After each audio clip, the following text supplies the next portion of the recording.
வீட்டோட தலைவாசல் நுழைவாயில் அப்படிங்கிறது அந்த வீட்டினுடைய பிரதான வாசல் அப்படின்னு சொல்லுவாங்க.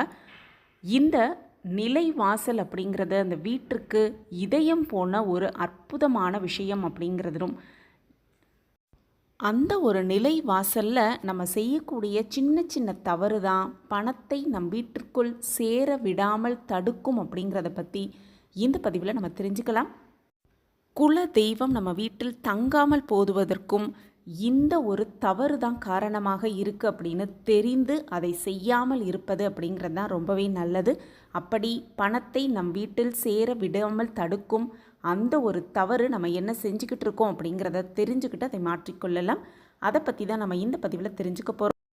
இந்த பிரதான வாயில் அப்படின்னு சொல்லப்படும் நம்ம வீட்டிலோட நிலை வாசல் தலைவாசல் அப்படிங்கிறது நம்ம வீட்டின் குல தெய்வம் வீட்டிற்கும் ஒரு இடமாகவே சொல்லப்பட்டிருக்கு. இன்றைக்குமே பார்த்தோன்னா புது வீடு கட்டுபவர்கள் அந்த நிலை வாசல் வைப்பதற்கு அப்படின்னு ஒரு தினத்தை ஒதுக்குவாங்க.